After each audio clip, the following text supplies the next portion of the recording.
Keseruan kegiatan Lomba Germas hari kedua yang diadakan pada tanggal 4 Desember tahun 2024, serta dari kegiatan ini berjumlah 25 orang dari tiap kelurahan yang ada di Kota Kupang.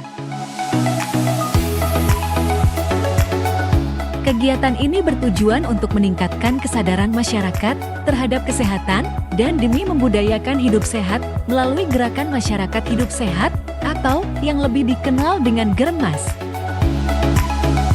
Kegiatan ini juga dibuka oleh Sekretaris Dinas Kesehatan Kota Kupang yaitu Bapak I Gusti Angura Suwarnawa, SKM, MKes.